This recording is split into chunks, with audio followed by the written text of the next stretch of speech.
What's going on YouTube? It's your boy WRman coming at you with another video. And last week we ended up getting told that Sonic 3 was well on the track to outpace Mufasa.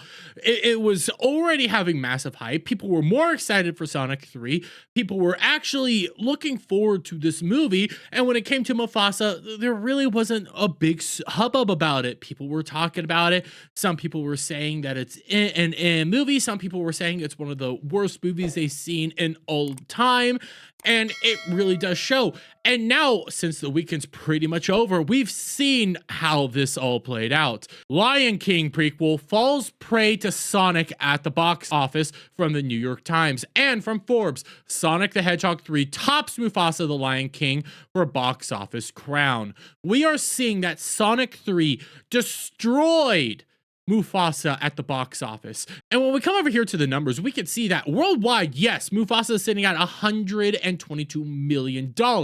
But when we come over here to Sonic the Hedgehog, we can see it doesn't even have a worldwide release yet. It only has a domestic release. So when we take the domestic numbers into account, you can see that Sonic the Hedgehog has a $62 million domestic box office opening. And when we come back over here to Mufasa, we can see it's only at $35 million. Essentially, half as much as what Sonic the Hedgehog made at the domestic box office.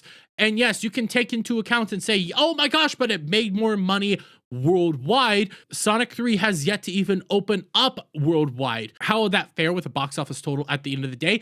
I'm not quite sure. But the thing is, there's more to this than just meets the eye. When we come back over here to the New York Times, for example, and we scroll right on down here, we can see some interesting data around. Sonic the Hedgehog 3, directed by Jeff Fowler, arrived in North America theaters as an instant hit. The adventure comedy collected roughly $62 million in its first weekend in theaters, according to ComScore, which compiles box office data. Analysts had estimated on Saturday morning that Sonic 3 could go as high as $70 million, but demand softened a bit as the weekend went on. The PG-rated sequel to a sequel cost Paramount Pictures about $122 million to make, not including marketing costs.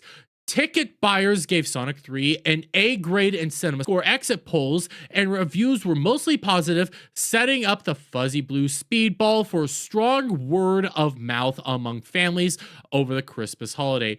In second place, Mufasa the Lion King, a photorealistic Lion King prequel, collected around $35 million, about 30% less than what Disney had expected. Mufasa, which cost more than $200 million to make, not including marketing, received an A- grade in cinema score exit polls. Now, there's the key difference here, okay? The budgets are drastically different. When you actually take into account Sonic the Hedgehog's budget at only $122 million, that's before the marketing costs. That's something much easier to achieve at the box office than $200 million.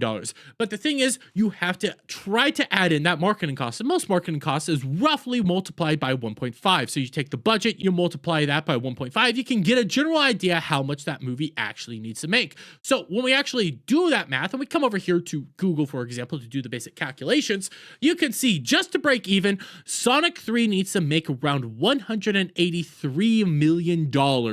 After that, it's going to start making a lot more money. It's actually going to start rolling in products. It's going to actually do really well. But then you take into account Mufasa's break-even point, that's about $300 million.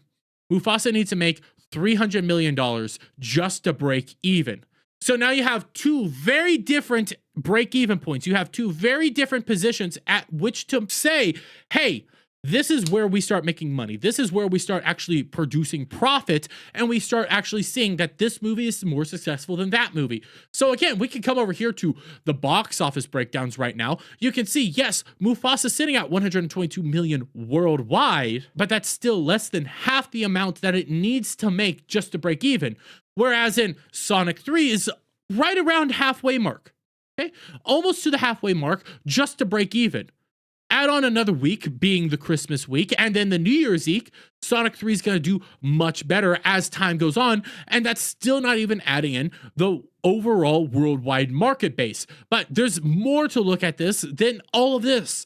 just comparing Sonic the Hedgehog, just comparing these two movies, we could also go back over here to Mufasa and we compare it to the opening weekend that The Lion King 2019 saw. The Lion King 2019 was a $1 billion movie, even though it was a pile of garbage and was disgusting to look at. But when we actually scroll down here to its first opening weekend at the domestic box office, it pulled in $191 million domestically. That's not counting in the worldwide box office. This is solely the domestic box office at its first week. So when you come back over here to Mufasa as of right now, we take a look at the box office numbers, you can see it's only pulled in $35 million. It's already tracking worse than The Lion King. That means less people are going to see this movie versus The Lion King. Less people are going to see this movie versus Sonic 3. This movie is already in the water, and it's not looking like it's actually going to be able to even break even at this point. Whereas in Sonic has all the road ahead of it. It can actually keep producing more profit. And with the international market yet to be tapped, that means that this movie still has a lot more legs than people are going to be expecting it to have. But I'm going to leave it there. Let me get your guys' thoughts on all this down in the comments below. If you like this video, please give it a thumbs up, share it with friends, hit the subscribe button, hit that notification bell for every time I put out a new video live, guys. And I'll see you on the next one. Bye for now.